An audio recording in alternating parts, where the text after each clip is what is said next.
Buongiorno Stefano, Buongiorno Luchino, come stai? molto bene, grazie. Oggi di che cosa parliamo?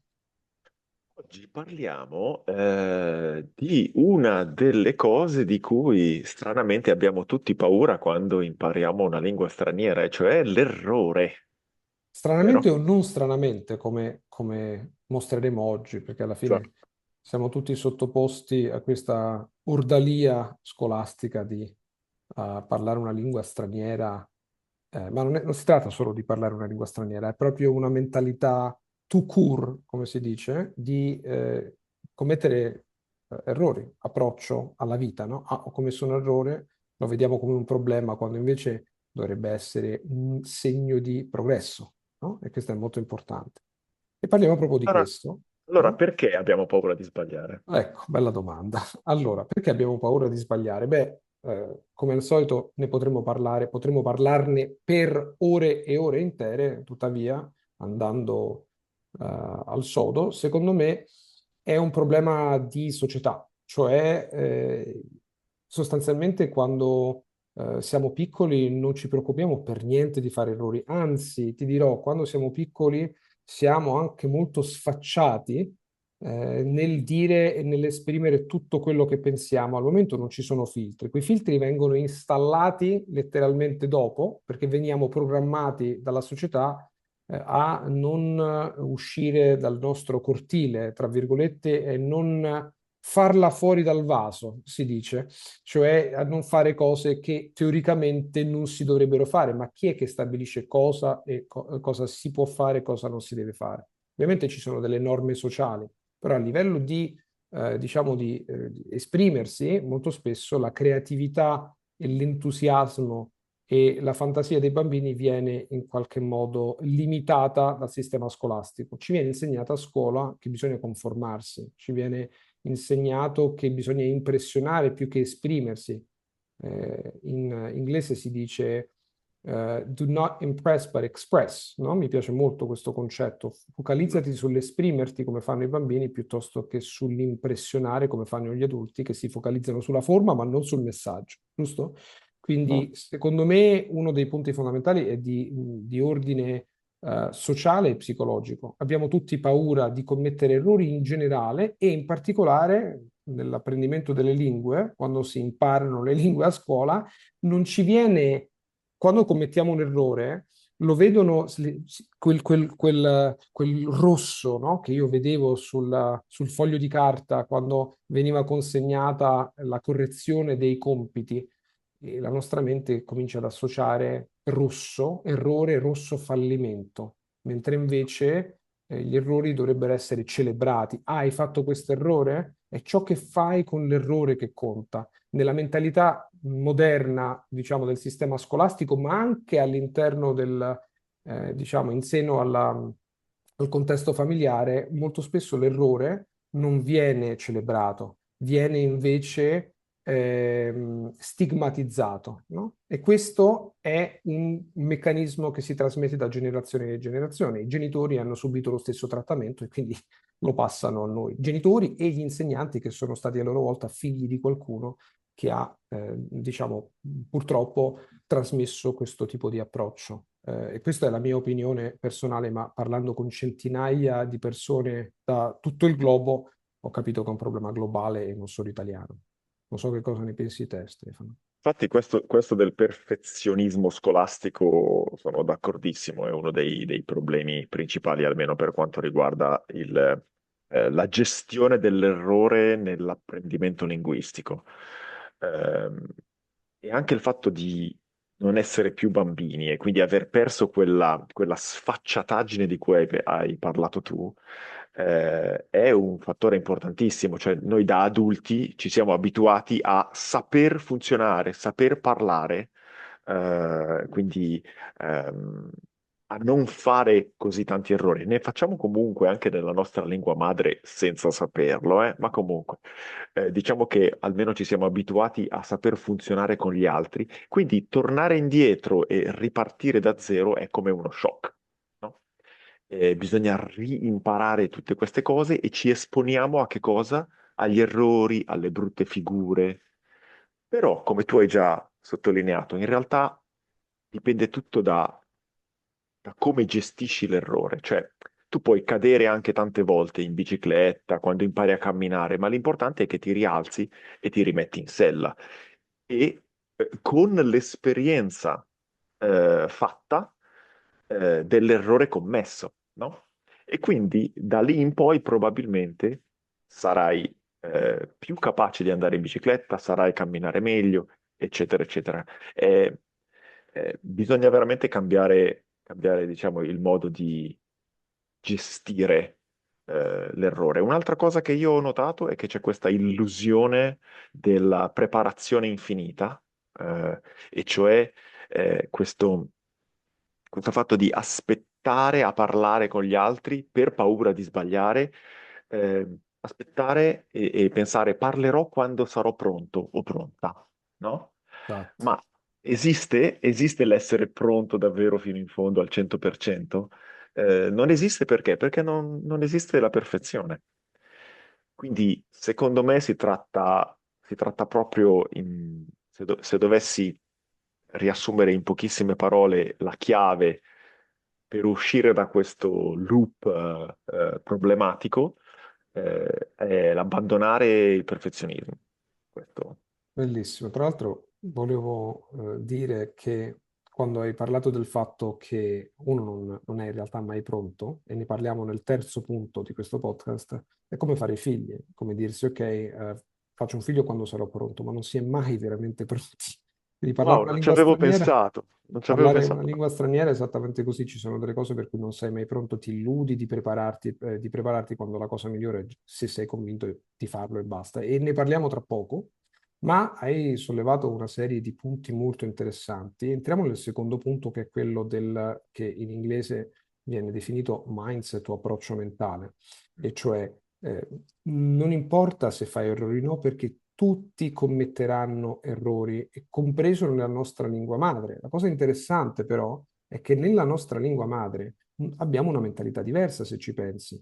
Quando parli la tua lingua madre, parli con un altro madrelingua, l'altro madrelingua non si concentrerà sugli errori che hai fatto. Per esempio, in italiano c'è questo concetto di grammatica prescrittiva e descrittiva. Adesso non entriamo nei dettagli, ma molto spesso quasi tutti gli italiani, compreso in testi scritti, dicono gli quando dovrebbero usare il loro. Per esempio, è dico loro, cioè dico a loro, plurale. La maggior parte degli italiani dicono gli dico, e questo non si dice solo, non si usa solo nell'italiano parlato, ma anche nell'italiano scritto. Tuttavia, nessuno ci fa caso perché ci si concentra sul messaggio quando si parla nella propria lingua madre, mentre invece nella lingua target o in una lingua straniera improvvisamente regrediamo allo stadio in cui ci concentriamo più sulla forma, cioè su come diciamo le cose, piuttosto che le cose che diciamo. E a questo riguardo la mentalità, l'approccio agli errori, secondo me, che fa una differenza enorme, è vedere ogni errore che si commette come un piccolo passo in avanti. Tuttavia, è importante considerare una cosa di fondamentale importanza. Quando si commette un errore, è importante anche sapere cosa si fa dopo, perché coloro che non ci riflettono sopra, e questo riguarda sia la vita sia errori strettamente linguistici, non imparano e continuano a ripetere gli stessi errori. Quindi, quando uno fa un errore, per esempio, se avete coloro che ci stanno ascoltando una classe, una lezione con Stefano, per esempio, con un insegnante di lingua, e Stefano vi dà una serie di correzioni o di appunti, vi fa una serie di osservazioni su alcuni errori che avete commesso, l'importante è prendere quelle osservazioni o feedback, come si dice, salvarle, magari riascoltare quella parte specifica più volte e poi magari implementare questi errori. Così si cresce, mentre invece se si continua a pensare, oh, ho fatto un errore e si può scegliere o di ignorarlo o di esserne addirittura imbarazzati, non si va avanti. Quindi secondo me, come giustamente sottolineavi tu prima, la cosa importante è cosa si fa anche con le correzioni e l'approccio mentale alle correzioni stesse. So che ne pensi te, Stefano, tu hai molta esperienza anche come insegnante di lingue, quindi in Infatti, italiano. l'errore è parte dell'apprendimento, cioè in pratica non possiamo imparare senza sbagliare, quindi dobbiamo sbagliare. Esattamente. E, E più si sbaglia, siccome meglio è. Più si sbaglia, e più si impara, no? Più si sbaglia, più si esce dalla zona di conforto, più si sbaglia, più si impara se si vuole imparare. Il terzo passaggio è importante, no? Esatto, uscire dalla zona di conforto è fondamentale. Quando noi sbagliamo, probabilmente abbiamo fatto il passo giusto al di fuori della zona di conforto e quindi ora abbiamo uno strumento in più per poter migliorare ancora di più. Ma dico solo un'osservazione sui corsi, no? Sulle scuole di lingua, eccetera, perché negli ultimi anni ho lavorato molto in questo ambito, quindi vorrei dire la mia su questo. Mi sono accorto sempre di più che ehm, proprio per questo retaggio scolastico dell'errore vissuto male, vissuto come fallimento, molto spesso quando noi proponiamo nei nostri corsi, proponiamo degli esercizi, gli studenti tendono a viverli come dei test, ok? Come mettersi alla prova per vedere se hanno già imparato tutto, se hanno già appreso tutto.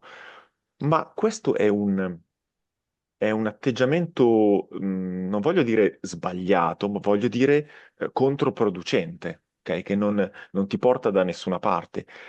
Gli esercizi in un corso, in una scuola di lingue, devono essere in realtà una parte integrante della lezione, cioè uno strumento per continuare ad imparare.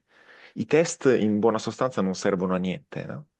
Eh, perché dico così? Perché con l'esercizio sto cercando di mettere in pratica la teoria, ok? Ma io non voglio sapere se hai già imparato, voglio aiutarti a fare pratica. Se conosci la risposta giusta, comunque stai facendo pratica. Se invece non conosci la risposta giusta, ecco una lacuna, un vuoto che possiamo andare a riempire. Capisci? Quindi è proprio Esattamente. il punto di vista è completamente, completamente diverso. Ragazzi, quando fate esercizi in qualche corso, ricordatevi che non è un test, non dovete sapere già per forza la risposta giusta, è parte del processo di apprendimento. Meraviglioso. E con questo passiamo al punto numero 3. Tra l'altro, Stefano, mi trovi d'accordo su tutto come al solito. Capita che non siamo d'accordo, ma è molto Dai, raro. sì, dai, capita. E ogni tanto capita. Il punto numero 3 è come fare nel concreto, perché abbiamo parlato del fatto Va. che, ok, il perché deriva dal modo in cui la nostra società è strutturata, il modo in cui passiamo dall'età, diciamo, da bambini ad adulti. Il secondo punto è appunto il cambio di prospettiva, che è molto importante. E il terzo punto è come fare, nel concreto. In particolare ti volevo raccontare un paio di cose e poi mi dici tu che cosa Mhm. ne pensi, la tua esperienza. Allora ti racconto, secondo me, qual è un approccio utile, concreto e semplice e poi racconto a Stefano e a voi che ci ascoltate o ci guardate o entrambe le cose, vi racconto una piccola storia divertente. Anzitutto, secondo me, l'approccio al diciamo, all'affrontare gli errori è molto semplice, e cioè nella vita, quando si ha una paura, so che questa sto per dire una grande banalità, però purtroppo la vita è semplice ma non facile. L'apprendimento delle lingue è semplice ma non facile. Ci sono delle cose che sappiamo che dobbiamo fare, ma non le facciamo, perché dal punto di vista intellettuale sono chiare, dal punto di vista emotivo sono un'altra storia. A questo riguardo, io ho una discreta paura dei medici, che non credo di essere il solo, e quindi molto spesso, ne parliamo spesso anche con Stefano, si procrastina. Si procrastina significa hai un problema fisico e quindi cosa fai?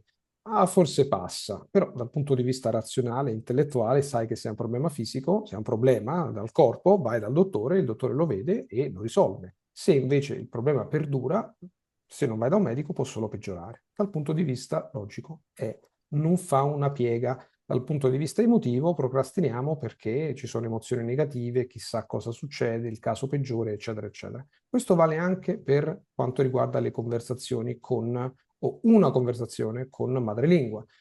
siamo catastrofisti, siamo terrorizzati, l'ansia ci prende, tutte le ansie, le paure e i limiti mentali che ci sono stati imposti si materializzano nel momento in cui bisogna parlare una lingua straniera, soprattutto se ancora non la parliamo bene. E vorrei aggiungere una nota personale. Mio padre è una figura, stata una figura assolutamente importante, però era un grande perfezionista e questo non mi ha aiutato nel momento in cui, diciamo, si tratta di performare, perché quando imparo una lingua, nonostante 34-35 anni di esperienza, bisogna ricominciare da zero per ogni lingua e bisogna riaffrontare in qualche modo le paure che si hanno. Quindi dal punto di vista emotivo è ancora difficile. Tuttavia, la soluzione concreta è di fare le cose. Ogni volta che ho affrontato una situazione che mi faceva paura, quindi andare dal medico, parlare una lingua straniera anche se non la so bene, o tante altre cose, affrontare per esempio situazioni della vita reale, come che anche chiedere un biglietto o andare al supermercato, è capitato qualche anno fa, per esempio, la famigerata donna nella cabina della stazione di Budapest che aveva uno sguardo che sembrava Terminator o Terminatrix e approcciando la cabina già sapevo che stavo entrando nelle fauci del leone, le ho chiesto qualcosa in svedese, scusami, in ungherese, lei Ah, ha, ecco, sì, perché no, svedese se no intendi. non avrebbe capito molto bene il No, svedese. mi ricordo che era di pessimo umore, come in stile sovietico, anche perché l'Ungheria faceva parte dell'Unione Sovietica, in un certo qual modo della cortina di ferro, e quindi mi ha risposto in maniera molto brusca, ma alla fine sono stato contento di farlo. Quindi il sunto di tutto questo sproloquio e volo pindarico è semplicemente che, per quanto sembri banale, se avete paura di parlare e di commettere errori, fatelo, perché il primo passo è quello che poi farà una differenza per tutto quello che verrà dopo. Ogni singolo episodio in cui vi esponete a qualcosa di cui avete paura e commettete errori, perché è normale farlo, vi porterà più vicini alla meta di assumere, diciamo, di acquisire quella, eh, quella fiducia in voi stessi. Mi veniva confidenza che è un altro aspetto di cui parleremo dopo, i falsi amici, tra virgolette, o interferenze linguistiche, e vi porterà a parlare una lingua straniera, in questo caso l'italiano, con padronanza. Ecco, Grazie Luca, io mi sento di citare un piccolo trucco che ho usato e che uso a volte ancora quando voglio avere una conversazione in una lingua che non padroneggio ancora, e cioè prima di questa conversazione, se possibile, se il contesto lo permette, fare una piccola premessa con questa persona, cioè dire proprio chiaramente sto imparando, possiamo fare questa conversazione in italiano, per esempio? Sto imparando. In questo modo abbassiamo le aspettative della persona con cui stiamo parlando, ma anche di noi stessi, che spesso sono le più problematiche, non è vero? Spesso noi stessi ci poniamo delle aspettative che il resto del mondo, il mondo esterno, in realtà non ci pone, ma sappiamo benissimo che funziona così. A volte questo piccolo trucco che io chiamo del contratto, è come se firmassi un contratto con la persona che hai davanti. Io sto imparando la tua lingua, possiamo fare questa conversazione nella tua lingua? Se il contesto lo permette, ti dice di sì, questa persona ti dice di sì, ecco che le aspettative sono più basse e è quasi più, sei più tranquillo o tranquilla e puoi fare errori più tranquillamente. esatto. Questo per le prime esperienze, naturalmente, ma voglio anche io, in chiusura, condividere con te e con i nostri ascoltatori un paio di figure, di brutte figure che ho fatto, di errori che ancora ricordo, perché c'è ancora una piccola lezione da imparare. Allora, in francese qui a Bruxelles, quando mi sono trasferito a Bruxelles, non sapevo il francese e per ordinare un cono gelato ho usato una parola che è una parolaccia, evidentemente, no? Quindi anziché in gelateria, anziché ordinare un cono, ho ordinato un pon. E quindi una parolaccia che si dice un insulto, ecco, ho ordinato un insulto.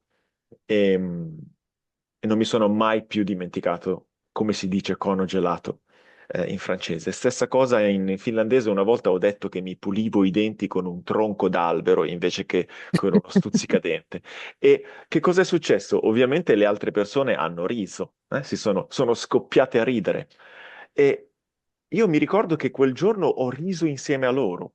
Quindi imparare a ridere dei propri errori in realtà è un'altra di queste chiavi che ti permette di vivere positivamente l'errore che hai fatto, viverlo come una lezione imparata.